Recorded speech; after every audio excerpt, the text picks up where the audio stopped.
Why most people fear freedom? Nietzsche was right. Let me ask you something radical. What if the thing you crave the most freedom is the very thing you secretly, deeply fear?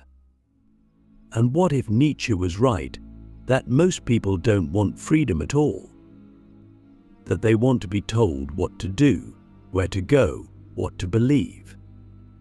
That even though we shout about liberty, independence, and authenticity, we actually prefer the safety of our chains? This isn't just a theory.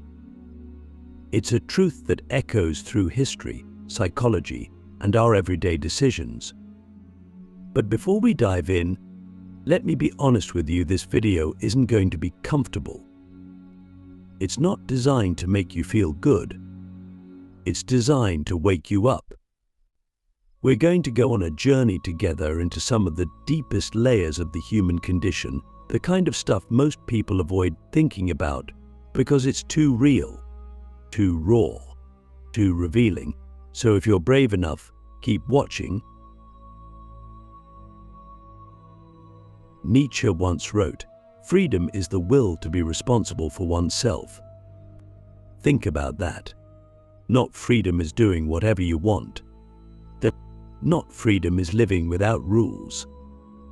But responsibility, the weight of your own choices, and the burden of meaning, the abyss of possibility. Sounds terrifying, doesn't it? Most people don't actually want to be responsible for themselves. They want someone else to carry the burden.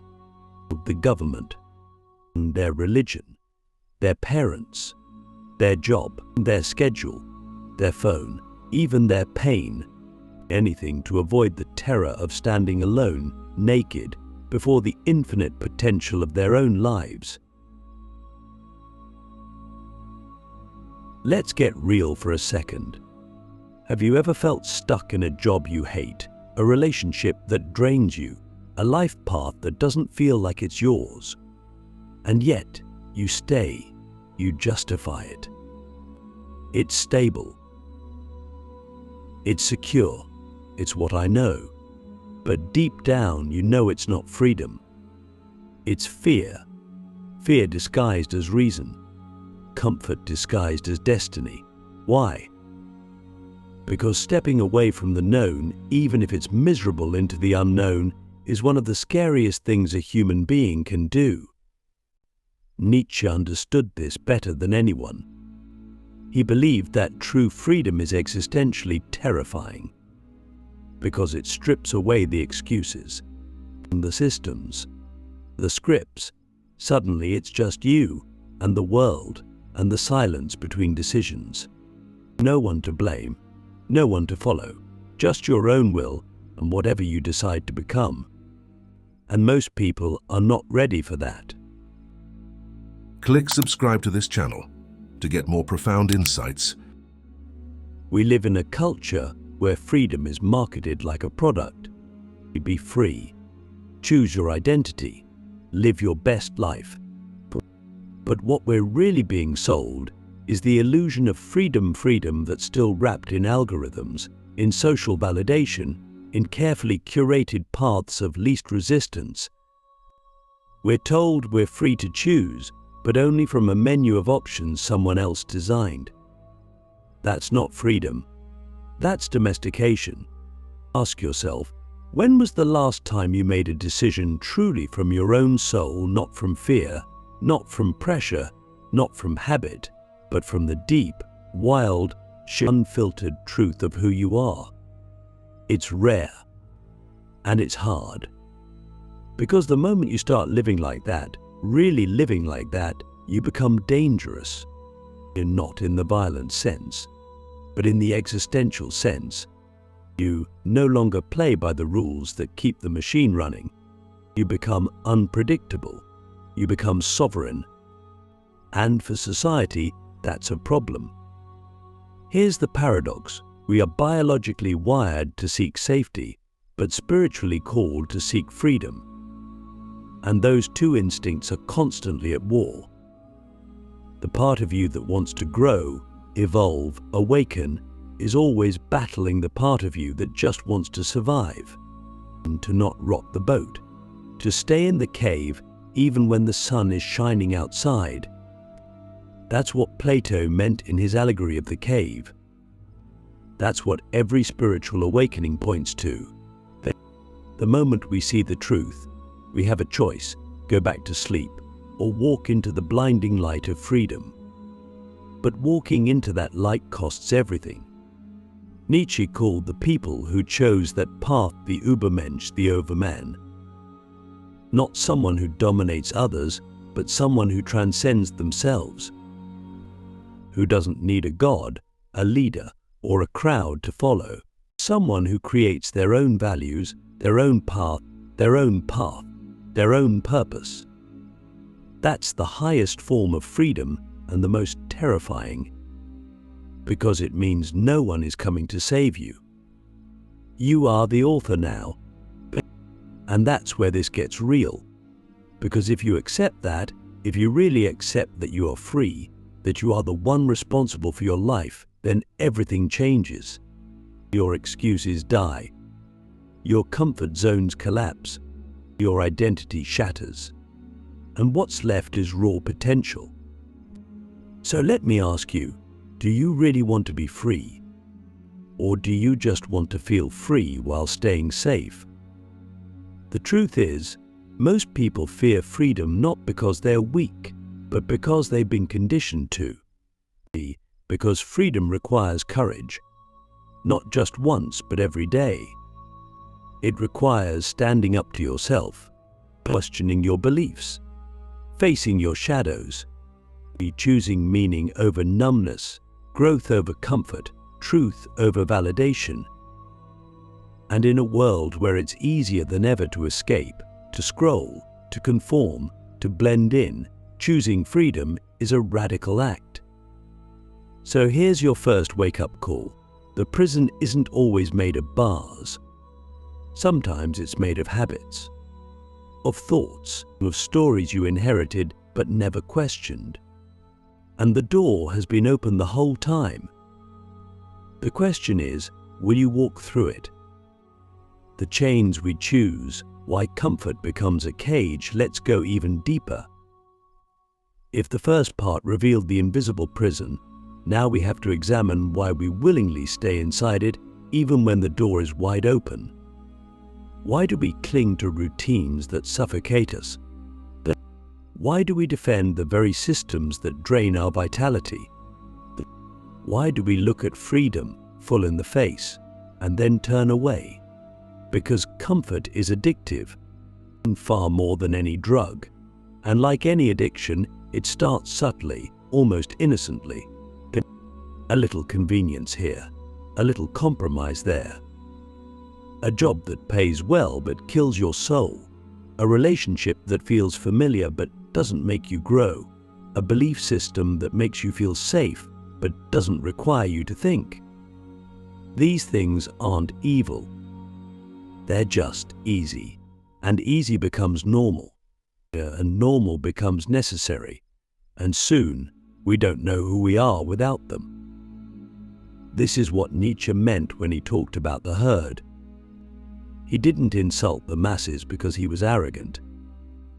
He was warning us. He saw how people would rather be part of a crowd, any crowd, than stand alone in the wilderness of their own becoming. The herd gives you identity. It gives you rules.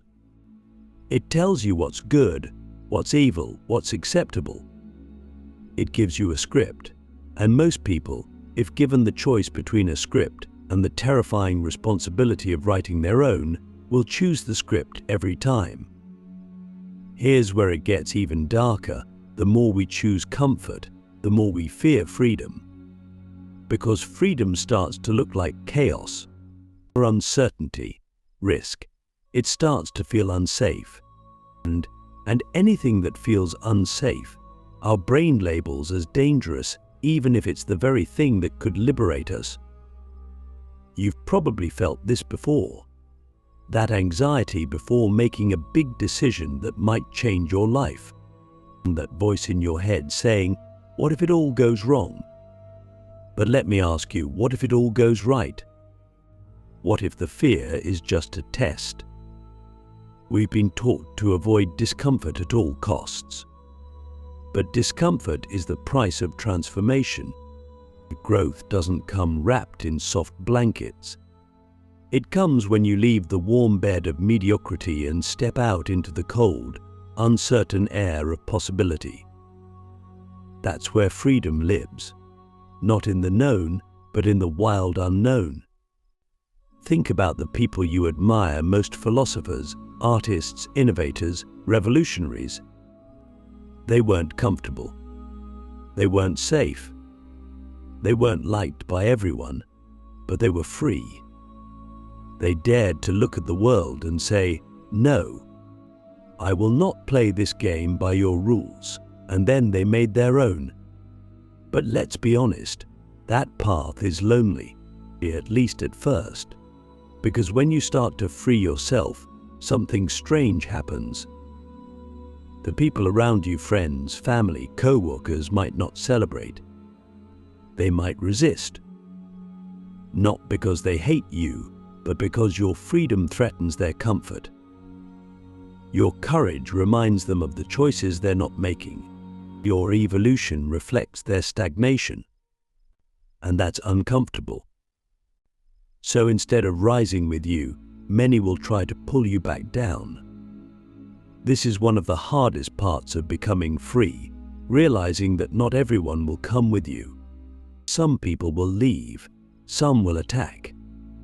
Some will beg you to stay the same. And you'll be tempted not because they're right, but because being loved feels safer than being true.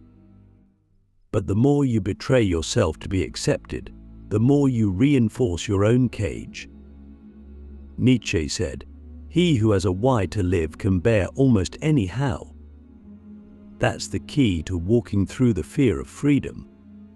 You need a why so strong, so real, so aligned with your soul, that it pulls you forward even when everything around you tries to hold you back. You need a vision of yourself that's bigger than your comfort. A possibility so beautiful, so true, that you're willing to suffer for it. So here's the real question: what's your why? Not your job title, not your role in your family, not your social status, but your real why. The reason your heart beats the way it does. The reason you get chills when you hear certain music, or cry at certain stories, or feel alive in certain moments.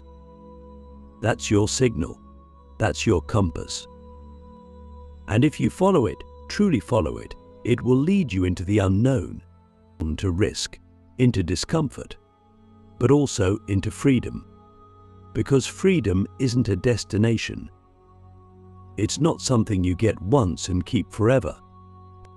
It's a practice, a daily rebellion against inertia, and a commitment to truth, a willingness to die to who you were so you can become who you really are. And that's the paradox. The more you seek comfort, the more you die inside. But the more you embrace discomfort, the more alive you become. So let me ask you again, are you free? Or are you just comfortable? The abyss of choice, why responsibility is the price of true freedom. Now that we've uncovered how comfort seduces us into our own imprisonment, let's turn to the next, even more unsettling truth. Freedom, real freedom, demands responsibility so immense that most people would rather not touch it. And I don't mean legal responsibility. I mean existential responsibility, the kind that keeps you awake at night because you realize that every single choice you make echoes through your future like a ripple across a time. That kind of responsibility is not glamorous.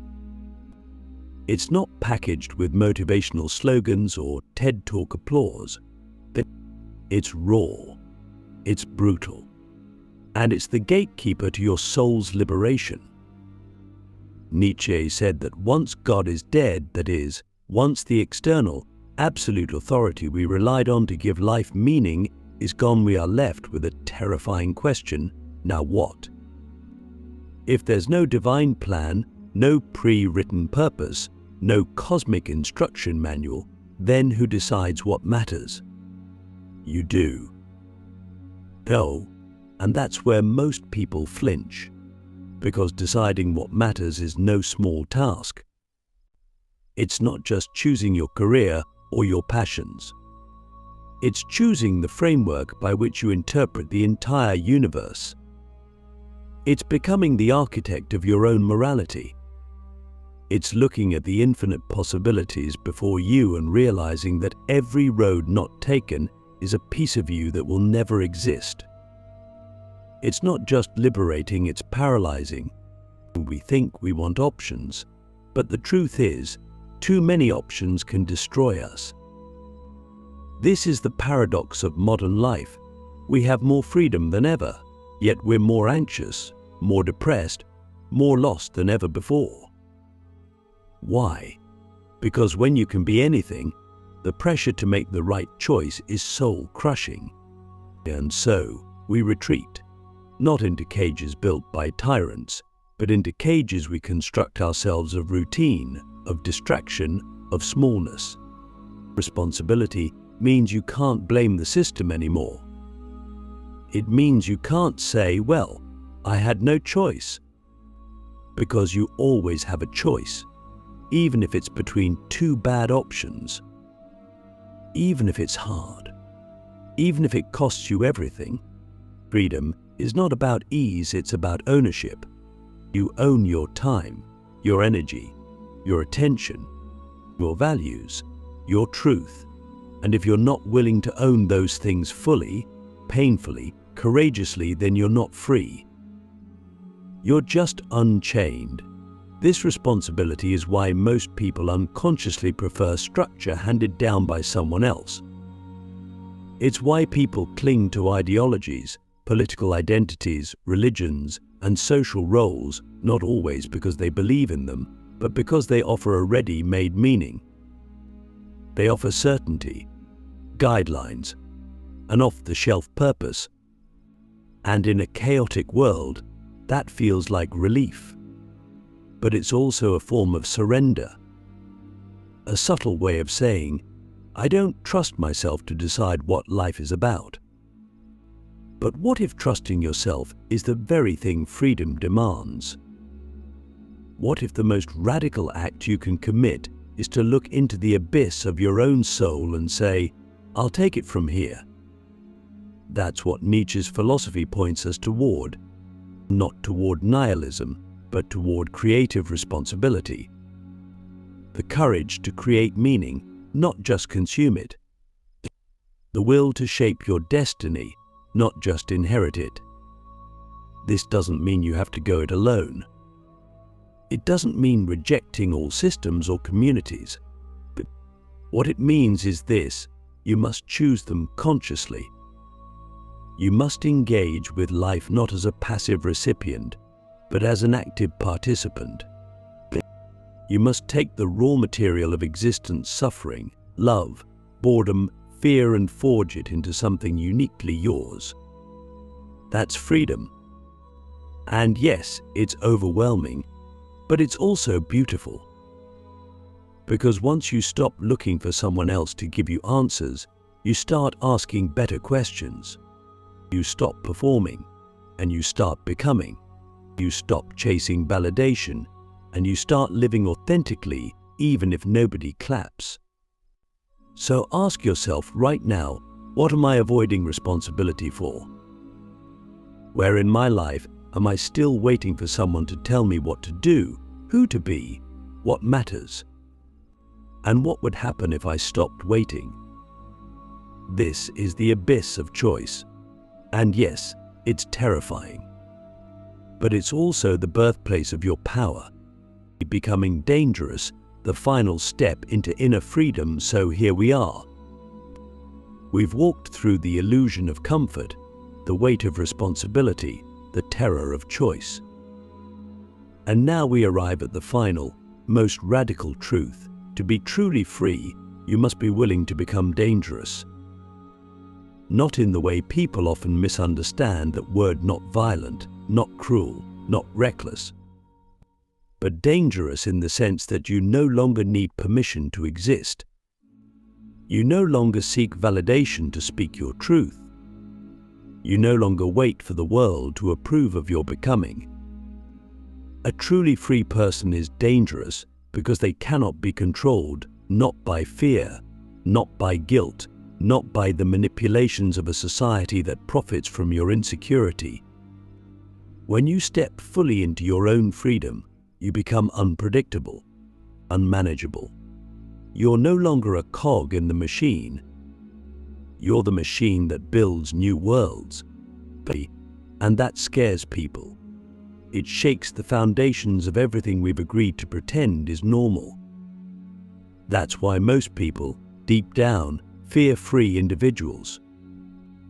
They label them as crazy, rebellious, selfish, arrogant, anything to avoid facing the mirror such people hold up. Because a free soul reflects the prison we've built around ourselves. And looking at that is unbearable unless we're ready to break out too. But let's be clear, freedom isn't some final state you reach. It's not a mountaintop where everything suddenly becomes easy. It's a commitment, a daily, moment-to-moment act of rebellion against your own numbness, your own distractions, your own fear. It asks you to show up fully to your life not as a spectator, but as a creator. And this is where Nietzsche's genius becomes so relevant for our time. He didn't just warn us about the herd. He called us to rise above it, not to dominate others, but to transcend ourselves. He believed that within every human being is the potential to become something more than what society expects. To become a creator of values, a yes-sayer to life itself, even in the face of suffering, absurdity, and chaos. But here's the twist: to become that person, you have to be willing to die. Not physically, but psychologically. You have to let the old self die. The one who was afraid, the one who sought approval, the one who needed a map. You have to bury that version of yourself so that something new, real, raw, alive can emerge.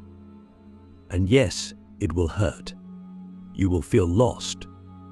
You will question everything. But that's the price of awakening. That's the path of the free human being. And the reward. You get your soul back. You get your time back. You get the terrifying, exhilarating joy of living a life that is yours, not one you inherited, not one you copied, not one you copied, not one you were told to want. So what do you do now? You stop waiting. You stop postponing your freedom for some future date when conditions are perfect. You stop blaming the world for your stuckness. And you start making small, dangerous choices. You start telling the truth when it's uncomfortable. You start saying no when your soul screams for it. You start creating things that matter to you, even if no one gets it. Especially if no one gets it. And you keep going, even when it's hard, especially when it's hard. Because every step you take toward your own freedom is a step the world desperately needs. Not just for you, but for everyone who secretly wants to be free, but doesn't know how. You become the example, the fire, the signal flare. And maybe, just maybe, you inspire someone else to break their chains too. So I ask you one final time, are you willing to lose everything you are in order to become everything you could be? That's the real question. That's the door. And it's been open all along. Walk through it.